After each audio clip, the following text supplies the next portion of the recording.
So he always think, okay, finish one workshop. He okay lah, but I'm like, yeah.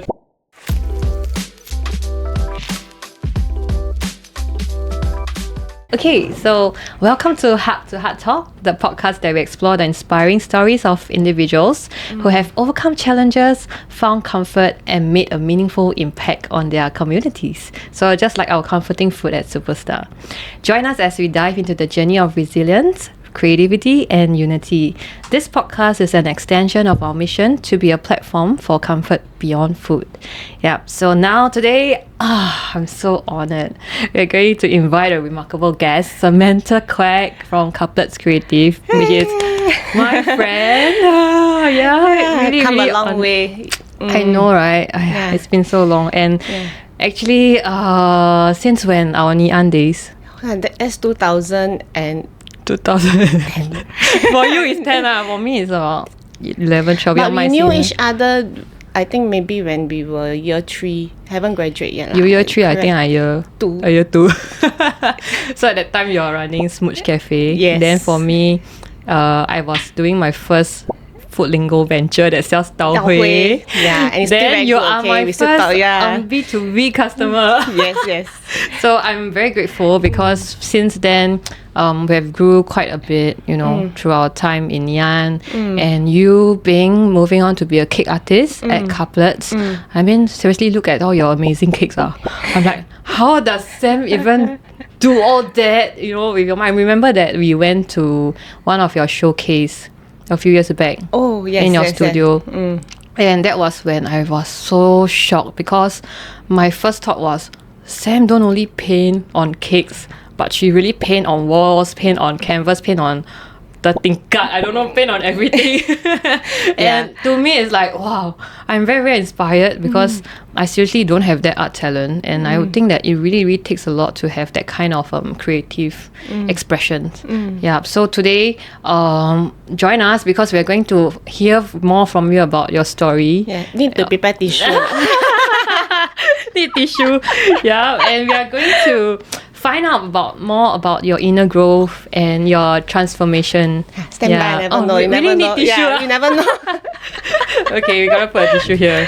Alright, so basically I would say that for today's story, it's gonna be quite casual. I remember when we first met again, I mean even a few months After back. so many years. After so many years. The last time we met was when before COVID.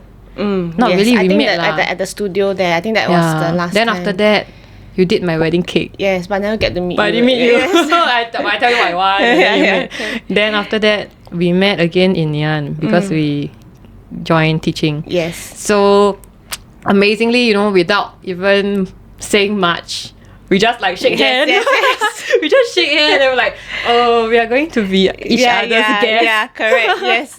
I think it's amazing because at this point we are quite into the whole business journey, and then at the same time we have also explored about our personal growth. I mean, more on your side because you have now transformed into more like art therapies at Cupplets Creatives. You are not just a cake artist, and to me that's amazing, like how you even go through the whole creative horizon, from being a cake artist to an art therapist.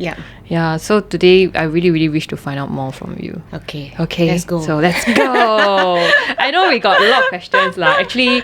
I don't want to really go with the flow. So read by the book, but we need some form of introduction. Yes. Right? So perhaps Samantha, Sam, can you share with us your journey from Cupplets, being an cake artist to an art therapist, and even way back from Smooch Cafe, where actually not a lot of people know about, but I know. So tell us more about yourself. I think I guess I'm not sure. Wait, let me count. I think 16, 17 years in business since we were in poly. So year 3 started, right? That one was more like I guess because we were young, you just want to try to see whether can you do business or not, and because it's in school, so happened canteen one was closed because of the renovation. We thought timely lah, we just give it a try. So at that time there was I don't cook much. I have no baking experience beside knowing how to do no-bake cheesecake.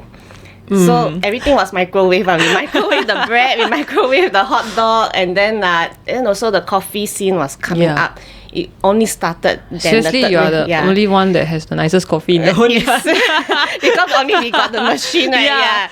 We were and the hot dog bun. Wow, that's where I go during my break time. Yeah, and I think also because there is nearby not many food options for the business students, due to the renovation. So we started that, did for 6 years, then pursued our studies. I think somewhere last time don't have Netflix, right? So we only see preview. Like that's how I came across this Georgetown Cupcakes. So it's run by these two sisters. They gave up their job to come up with this. Currently, it's a cupcake empire lah. And that was very inspiring now because I'll keep watching it's like because we don't have TLC channel, right? So they only can just search for YouTube and then find that 3 minutes of those preview, right? Yeah. Then just keep replaying to see how she piped and everything. So that was, I guess, the very start of my, I won't say journey yet, I would say inspiring me lah. I think just to see the two of them, coming up with that. I think the whole frosting technique was, that whole swirl is so addictive to just watch it, right? I think it got me to like, okay, I must go and start. So it start off with cupcakes. Yes, I remember. Yeah, so it's really like it just started off as cupcakes, and then later on I asked, I think before we graduated from our uni, Ernest and I, we spoke about it, whether do we want to continue doing business or after that we go work separately lah. Yeah. Then he's like, no, we have to continue lah. Like he wants to still try. Then I said, okay, if we to do that, we have to change everything. Yeah. So now we got the fire drill. Does it affect? I won. We got fire drill. Doesn't affect. So okay, the factory close the door then. All right, let's continue. Okay. So then we came out. That's how Cupplets was born. We wanted to. The idea was just to serve cupcakes and coffee in school. So we went back to Ngee Ann, just like Friends, because we watch Friends almost every day, and we like the idea whereby you can have a cafe where friends can come together. That's why you all started the one at the swimming pool. Yes, that's side, right? Correct. Yes. Yeah. So that was the whole idea. Just serve coffee, for the teachers, for the students, for it was just very simple lah, to build connections, relationship, right? And then from there, I think we realized it's not sustainable. We can't just serve that. Yeah. So the cake thing started off, and I had no prior background in terms of decorating cakes. So we only had to rely on YouTube to learn how to. Yeah. So definitely in the process, there were cakes that were damaged along the way. Because we didn't know what we need to straw, we need to structure. But yes, at that time you are young, right? Then you must also prove to your parents that you can do it, because they are so worried, for us to come out on our own. So they ask, how is it? How business every day. Then can say boho, man. Like say boho, you ask then me they ask you to close down. Correct. They ask you, then go and find a proper job. Yeah. So I was like, okay, whatever the case is, I'll just take whatever orders that, one or two who ask for cakes, just do lah, die later. Do first, die later, that kind of spirit, we just go for it. But I guess the failures then led up to us to push ourselves lah, that we really need to know how to do the cake properly, because we can't be just do it flippantly lah, just because we need the cash flow, right? And then that as well also allows me that room and space to also explore the artistic side lah, that I think has been deprived for many years. That's why when you actually uses cake as your canvas to express all these artistic talents that you have, I mean, how do you even think about doing that actually? It's actually quite a unusual move lah. Most people use like maybe frosting, like things like that. But you were very particular that you want to use buttercream. Yes. Was it? Yeah. Yeah. Because fondant was too difficult for me. Yeah. But buttercream is also equally hard. Yeah, right? that's funny. I mean, now Yeah. think about it. That time I think it that way. Or because fondant is very hard. Because I do not know how to do it, right? So buttercream should be easier. But I think also I like it that it's very malleable. That is like That you can paint, right? But at that time, I have not really explored much in the art side lah.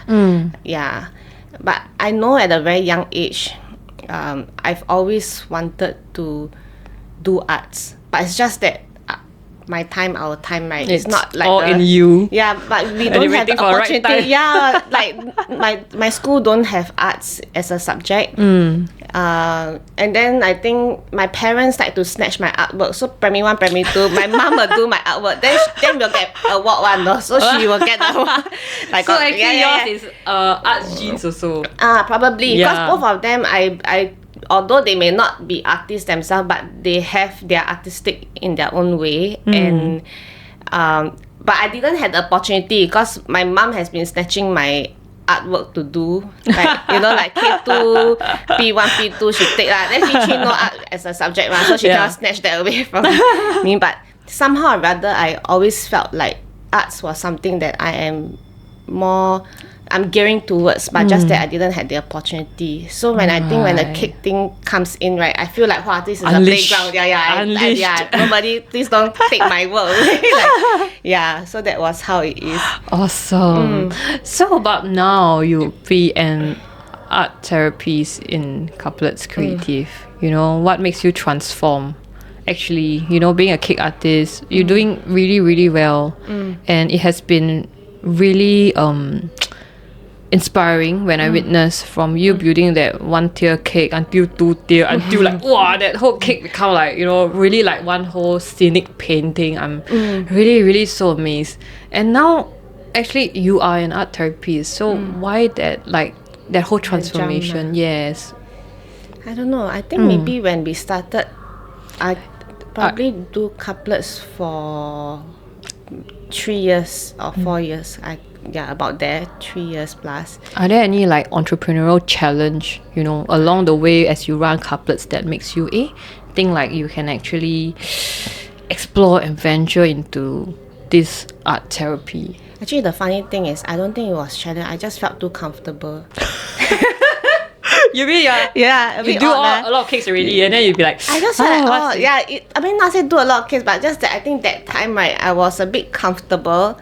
And I feel like I have time to spare. Like, not say I never had a thought to say, I want to pursue, because academic wise, I know that okay, that's it already. After doing the business degree, okay, I'm done. I'm just going to focus whatever that is ahead.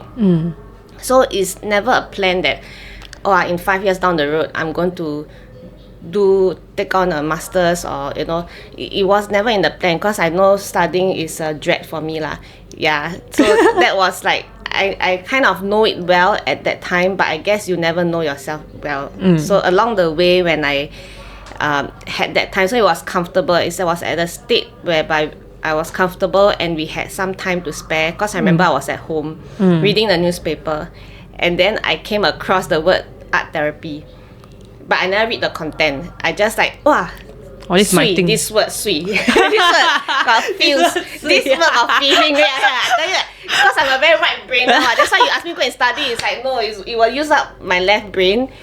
So I was like, this word got feeling. I'm going to go and search for it. Okay, so I never even read the news article. I just went on Google and see what is this art whole therapy? And then when I read, right, the more I read, like tick that I could understand. Like I felt like in that past 2 years, especially the interaction that I have with during that art process, I couldn't explain what was going on. But the art therapy, when I was reading the introduction, so you sort of connect the ring dots. the bell and you connect the dots about what you're feeling. Correct. Throughout that 2 years. Yes. Like there was no words to explain other than I feel good lah. Like this is, but I won't think, wow, this cake is beautiful. I'll just like, I enjoy the process, and I feel something is like, this whole meditative state of, I also very surprised by myself, like, oh, how come this one can come out? But I had no words to describe, because I guess, business background, we just like, okay, this one is profitable, we just move towards that, right? The psychological terms or definitions, I wasn't familiar about it until I came across art therapy, and then I called a nurse, because we are doing a business, right? So I have to see whether is he okay with it, And surprisingly, he's like, okay, then you go for it lah. We will. He said he supports the idea, and then that's kind of kickstarted the journey with me pursuing art therapy, and then awesome. Had a nightmare in between. Like, yeah. Sam, I think it's really amazing when you share about not a lot of people are willing to do their own hard work. Yeah. Running business day in, day out, we also have our fair share of struggles and a lot of expectations of other people. Whether we are wanting to meet all the customers' demand, or rather their expectations of our product and services. We often, most of the time, work towards satisfying all of that instead of us, our own self, right? So I'm actually very, very curious, as to how you even realize that you need to get this hard work done, and at the same time, how you need to keep this balance, of your inner peace as well as the whole mental and emotional well-being as an entrepreneur. Yeah. I think as you were saying, like the first word that comes out is self-sacrifice. Right. Self-sacrifice. And I think we find it difficult to probably navigate around it, because our parents will always say,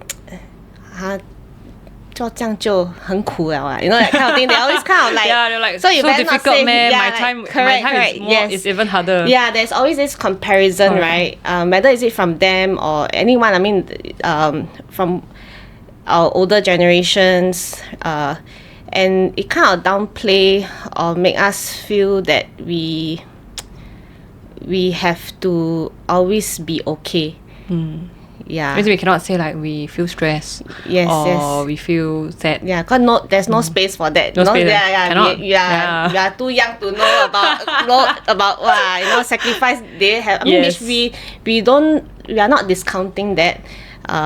Like we accept that, but I also feel that maybe because I think for you as well, you're able to understand, you work with your parents, yes, right? That close business relationship, that sometimes is hard because you've seen the hardship that they have. Yeah, and you feel like we really got so hard, man. Like, it shouldn't be that hard one, right? Correct, because they have it harder. Yes. Right. Yeah, and there is this many layers of which I think I will call it is a privilege for us to be able to look into ourselves and to look into what our parents, grandparents might have passed down to us that we are unaware of, right? And I feel that it is I am very, very grateful that I was being put into the pit to be able to say that, wow, I didn't know there was so much that I had to unravel, and to also make sense of. But I believe, true healing comes in when you can look beyond the blame. And I guess this is why we are here today. Why we are on repeat. Why? Because I think it really takes a lot of first courage to even acknowledge that somewhat we need to work on ourselves. Yeah. It's always like, oh, this is at the back seat, and we always think like, oh yeah, we are okay because we need to be of certain, I would say, performing standards, right? Whereby we need to lead the team, we need to carry day to day. I mean, in the family business, we'll be like, we need to answer to also our stakeholders, our parents, our uncle, aunties, many different people that revolves around your life. But slowly you realize, hey, you're gone. Like, where am I inside? Yes. Right? So It's amazing, and I think through your entrepreneurial journey, I'm sure that you will have this time that you also hope that there's someone to ask you a question, rather to ask you something when you are actually struggling to cope. Yeah. Is there a time that you hope people ask you a certain question? I wish somebody could just tell me it is okay to take a break. Yeah, as simple as it sounds, I always feel bad even if I'll take 3 hours break. Yeah, Not even 1 hour of you. Yeah, it is very because now reflecting back, right, that whole like being busy and all that kind of thing. But I would feel like because when we have cake orders piling up, the hours to decorate cake can take very long. Yes. And sometimes the only break you can take is like that 10 minutes, like toilet break. You come back, because if you're gonna drag time, then everything else is going to, then you go back late and everything. But it was, and constantly you are doing that, and then your mind always have to think of marketing because you 包干了 like, you know, when you do all this thing. And I think for me, with the additional, I mean, you know, to also want to embrace my art therapy role, but I also do not know how, because I'm spending so much time doing cakes, right? I just wish that somebody who is going through the same thing is able to advise me what to do, or just to tell me, say it is okay. Like they also feel guilty, but yeah, it's okay to slow down. It's okay that you can take a break. But I guess there is always a rainbow behind lah. I mean, for me, because I had to figure it out all by myself, right? Then I can resonate for those who really struggle, because it's really like this whole shame and guilt that you have to experience just to say that I want to take a break from work. Even when we feel like, oh, it's the weekend. Like I grew up in that kind of setting whereby my parents work every day. So over time it becomes like, wow, weekend, Saturday, Sunday, by right lah. Yes. By right, normal work, there's no work. Yeah. But in our upbringing and our circumstances, there's always work every day. Yeah. So it becomes like, to a certain extent, I remember it was just a Sunday or something. I remember I was sleeping, and then after that, my mom went out. I know she went out to work. And then I have that sense of guilt that swarm over me and be like, oh, I need to wake up now, and then you go to the factory and help out. And and it's because my parents are working. That's why I cannot not work. Yeah, and over time it has become hardwired law. It's like inside you already. And then you will be like, I don't think I deserve a break. I cannot take a break. Yeah. And every time we just sit there, pause, drink a coffee, be like, oh, okay, maybe 30 minutes. Okay, then drink coffee, still must think about the work. Think about the business, or think about the problems, or think about the solutions. So I guess that's exactly what you meant. You hope someone asks you. Correct. And I think because for you work so closely with your mom, her mood definitely affects you. Yes. So the moment her face shows something, right? Aura. Actually, don't even need face. There's an aura. Yeah, you know, it's like, oh my god, you know, you can sense it because, like for me, I for the first time I'm gonna say this lah. Not sure whether my parents will hear this, but my mom, she's highly anxious. You know, and I can see how that has affected me along the years. Yeah. That makes you also very anxious and uptight. And I don't understand, like if very, very young I already feel I didn't know what's the word anxious like.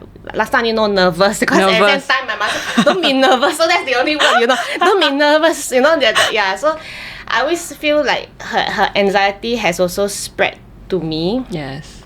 And of course, like we talk about inner work, right, I also would, when you're ready to, or when I was ready then, to also see why am I always feeling like that? Where did the fear come from? Like, why am I always... But people can't see. So Ernest will say that when I do talks or workshop, right, he feels that I'm very calm, you know. But actually, like really like 崩溃, you know. But he said, no leh, if you never tell me, I actually don't know. And he didn't know how much energy it drains you. Yeah, it drains me lah. Yeah, so he always think, okay, finish one workshop.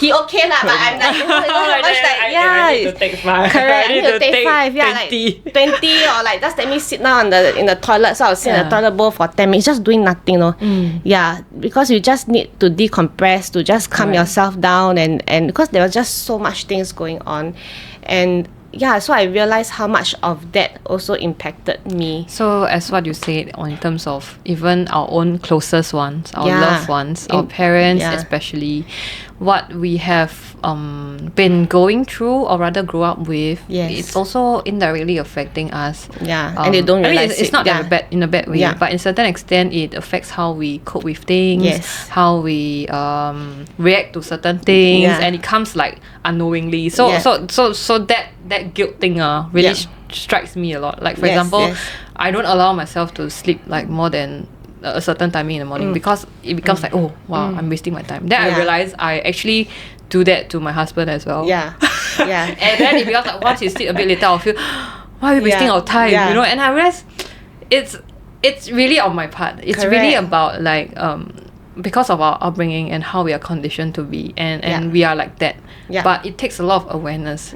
So actually, Sam, if there's one advice you could give to even like normal people out there, I mean, not a lot of people know they need therapy, they need to work with like inner child, or like, you know, suddenly say I need to have professional help. What could be their first step into understanding themselves and to also learn how to rather recover from all these noises out there? Any layman advice first? I mean, if there's a prompting of which that you know, because you know yourself best lah. If there's a prompting that you feel you need to do some work, something is misaligned, you feel stuck, like, I mean, being aware of the physical sensation that you have experienced for quite some time and it's bothering you. It could be like anxiety, and it could be like lack of mood, or not good sleep, right? And there must be also, I guess you must hit some level of awareness, because if you're unaware, you won't probably see the need to go and seek help. And if you do have some form of awareness and you feel like you I mean, working through the inner child do not have to be the first step lah. You know, unless you have done some work, and then, you know, but don't have to like, okay, Sam or Wei Ting say inner child first thing chong, you know, because you have to have, you need to be aware, right? You must also have a level of ego strength to deal with, you know, what's going on. And so my first advice is, you can always consult first, or ask somebody who has seen a therapist and ask them how is the process like, because most of the time, if you have never done it before, you start to worry. And one of the misconceptions people have with art therapists, they think we are some gypsy guru, you know, like you draw something, I can predict your whole life. Predict your life. We are drawing. So it's not, I mean, at the end of the day, it's your life. You have to make sense of it. So that is the one big advice, that if you have not done it before, and you feel there is some stigma tagged into it, then go see a life coach. If you feel therapies is too big, because I can understand in some household, the stigmas are strong towards seeking help, then maybe go and try out work with a life coach. Life coach is great. Yes, right, you have experienced that. So, but it's not so jarring lah, because the word life coach just feels like you're improving your life. Or simply put, they could also find someone to talk to. Correct. Rather, I mean, it doesn't really have to be a life coach or therapist, but rather just someone that you can share how you're feeling, or how what you're going through. Yes. And at the same time, perhaps you could also have some good advice from the other party. Yes, So in a way, in terms of, say, crafting out time for ourselves, right? You know, what we could do to really have more recovery for our own energy and our inner tank to be more filled to a certain extent. What could we do? Like, a lot of people will say they can go exercise. You know, they can do certain jogging, running. Is that considered like part of a recovery, or like part of getting back your own tank, your own personal tank filled? I think it can be, it can work hand in hand. But I can understand, because when you say tank, right, I'll use this as a metaphor lah. If you have been, we all have tanks, right? But if your water is always murky, how you gonna run the engine is gonna still be murky.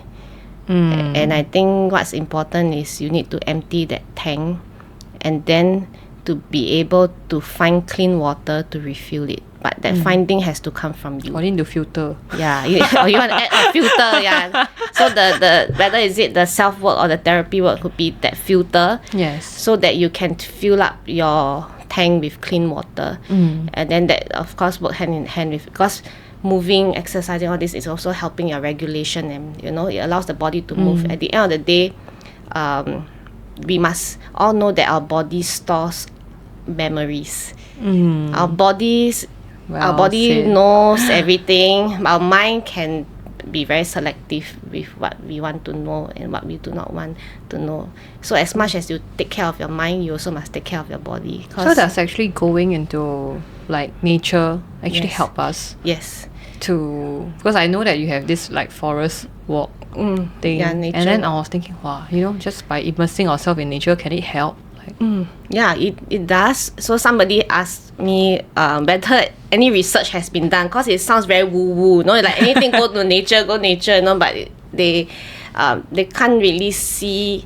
They know it feels good, but there is no, I guess, anything concrete to substantiate that. So there is research being done.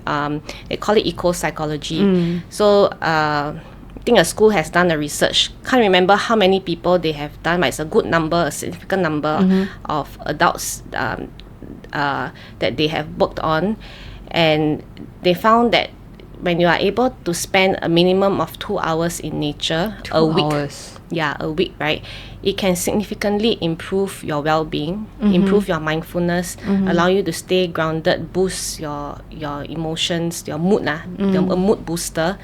And yeah, it has shown that it does help. So simply just sitting there doing nothing. Yes. Don't have to run or don't have to walk lah. Yeah. It's also okay. It's also like okay. drawing the nature's energy to yourself. But I can understand like the word grounded can be very, very ambiguous, because when I was younger, when somebody says, "Oh, Sam, try to be grounded, stay grounded," feet I'm feet ready. Ground, feet on the ground. Correct. I don't understand what it means, right? But basically, for those who are also in the same state, right? Not sure what grounding means. Basically, it's just emptying the mind and stay with your body and be present. So you really kind of interact with the nature, around you. For me, I like to touch the tree bark. That's a way of me connecting, and just be quiet and be silent. It might be very difficult for people who are always thinking. I think it would be a tough one for me. Yes, but it's good practice. Okay, I'm going to try. Yeah, because when I started walking in nature, because putting music on, it doesn't help. So putting earpiece is not like you go while you walk, but you still stress over your work, whether your commission got hit target, whatever thing. While walking, of course, it doesn't work, because your mind is not, your mind and body is disconnected. Yeah, it's not together, right? It's like your mind is thinking or listening to music. Yes. I feel it doesn't help at all, because it makes your mind wander, and you are not immersing with nature. Yeah. I think for a lot of us, especially entrepreneurs, they, like you said, we feel guilty of taking time out to even rest, or to even do something else and whatnot, take a walk in nature and not thinking about anything. And I would say hearing from this perspective is very refreshing, but at the same time it feels like it's actually something that we must do. It's not even much an option, because to even keep ourselves well and sane, it's better that we kickstart on such an activity, so that simple steps like this, so that we can actually move forth even better and even stronger. Right. So I'm actually very curious, like, you draw a lot of strength from your all these creative expressions and through your work as art therapist, to build all this inner resilience. So can I ask if the Sam today is actually how different are you compared to even just a few years ago when you were full-time running your cake business? Sam will not do this. The Sam then will not will not come out and do this.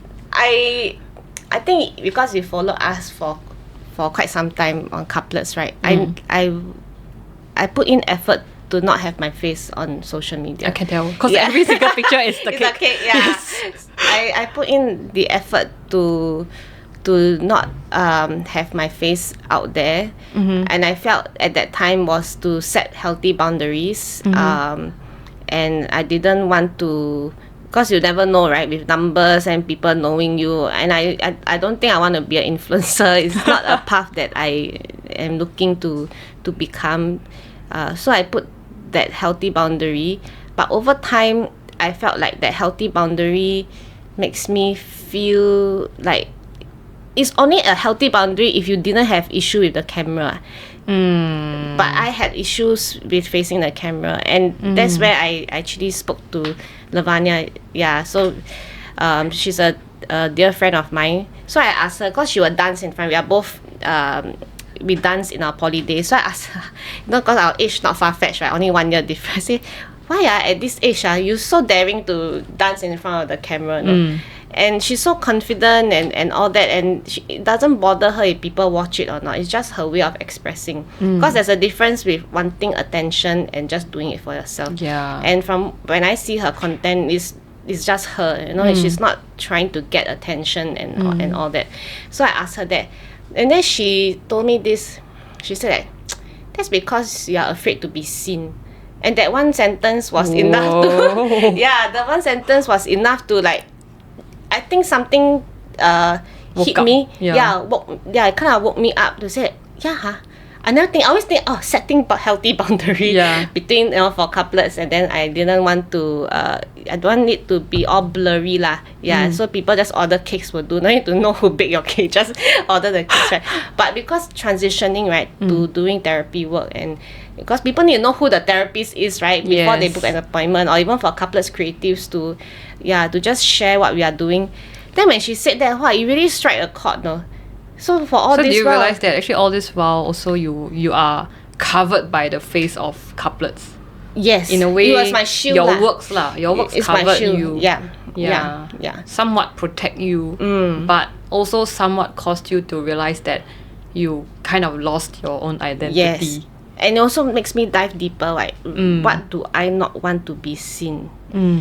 What is it that I am also rather feel ashamed of or feel bad about that but this is not something that comes into your conscious mind, you see. Correct. It's very like, you do this and then but then because now you do therapy work, you do your self work and you understand all these things, you ask, like, when she said that, I asked myself, what am I avoiding? What am I afraid of? Is it more than just the camera?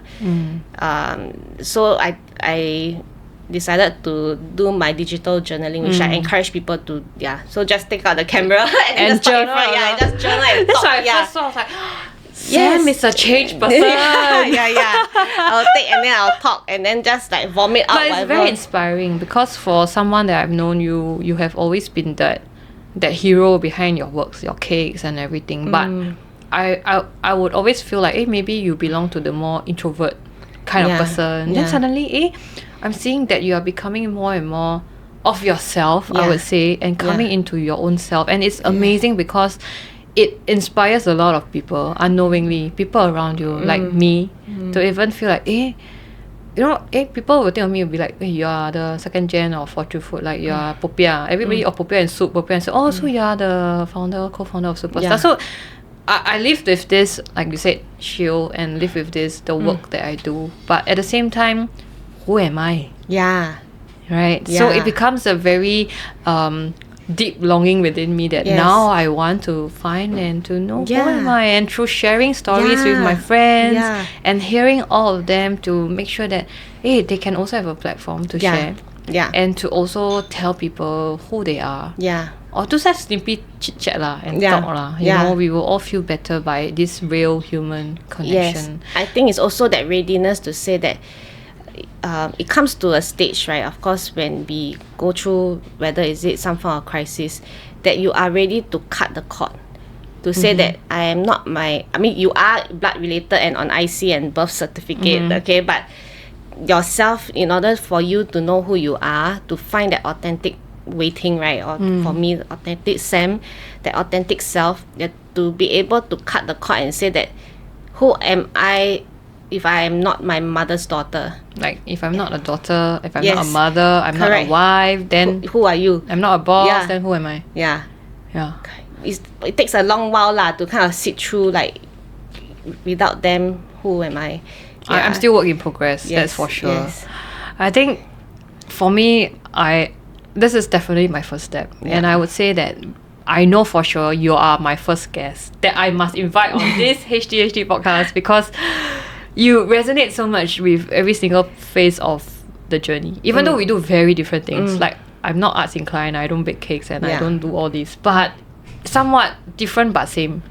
Like same but different. In a way, go through the business journey, go through navigating ourselves and all this big crisis that happen, and how you even, you know, come out from it and start being your true self. And it's really amazing, because I think not a lot of people have this courage to even dive so deep, even till when they retire, or they are still in this a bit of self-deceiving mode as well.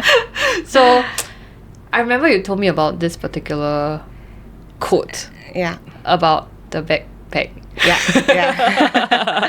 It's really inspiring for me, and I would hope that maybe you can share with us like this metaphor of Yeah. things. Maybe I will share how it actually started.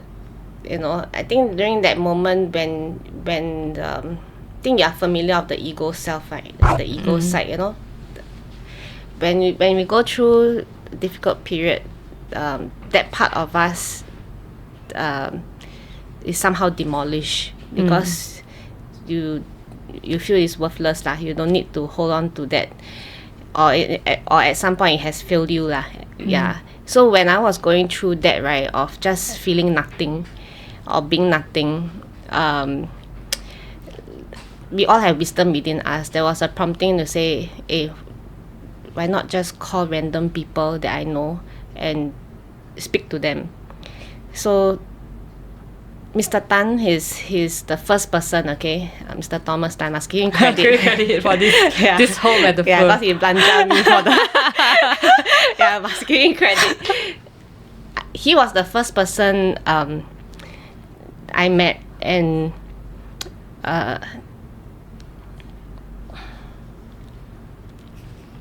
tissue. he still roll. Yeah, and I respect him a lot. I think for the years that he has guided me during my poly days, he's, you know, just to be able to sit at the corner and to see how he do things, he's always somebody that I respected a lot. So when I met him, and he saw me bawling my eyes out, and he shared with me that you know, because at that time it's like, it's the easiest way is to give up everything.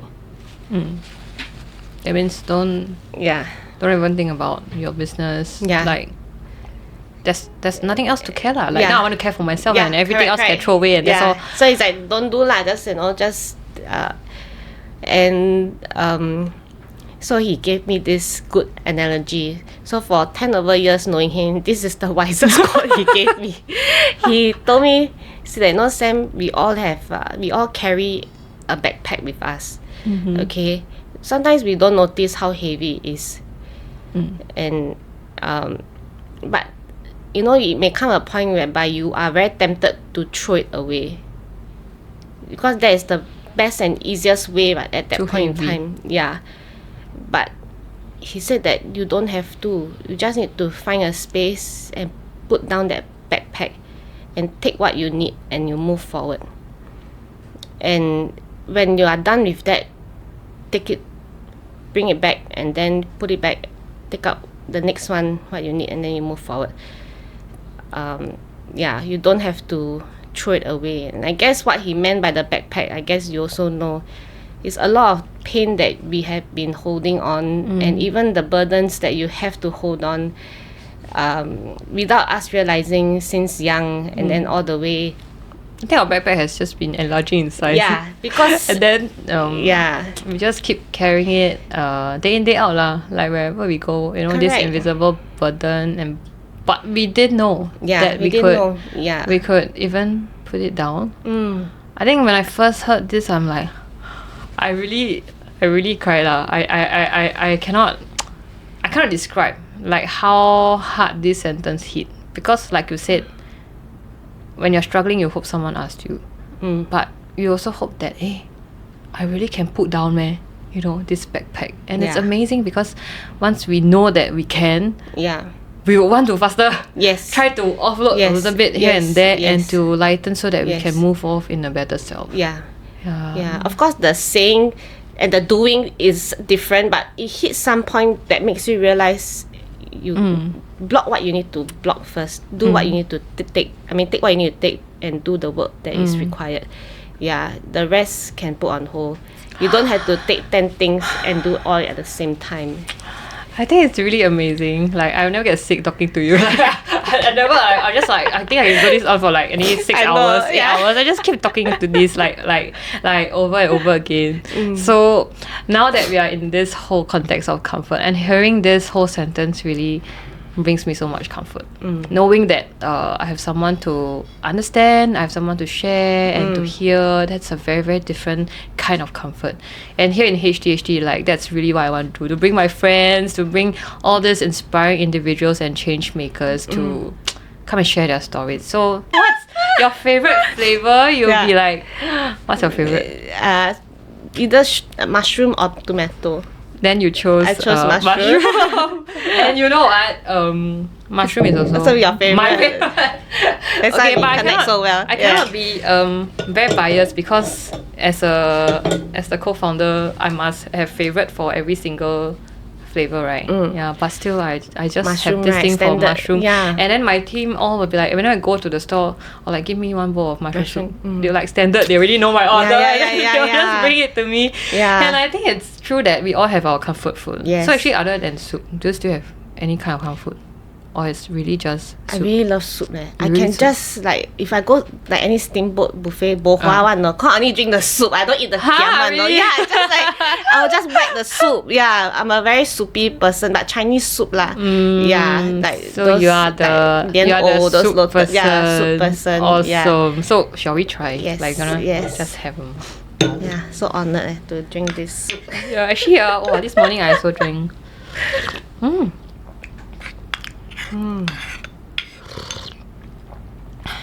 So we actually hope that we can end this podcast also with something that is comforting, like a bowl of warm soup.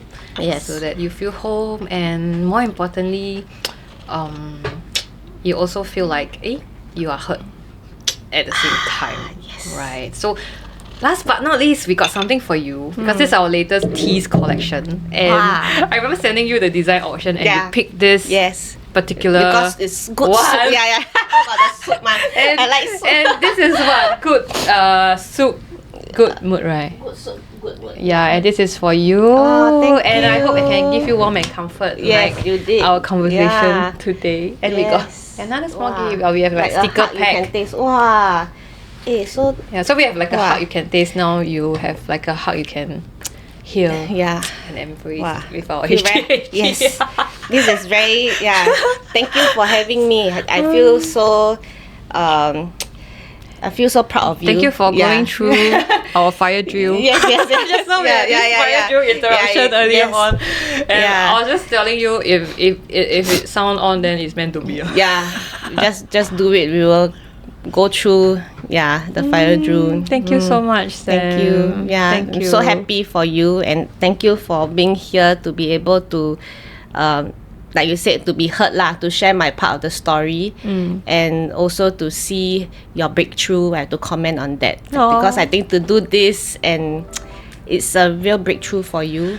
Yeah, so I'm very excited for your journey ahead. Yeah, stay tuned to our episodes, Yes. and you'll be on for more episodes. Yeah, episode 2, 3, 4, 5, 6. Thank Yes, you. thank you, thank you. you.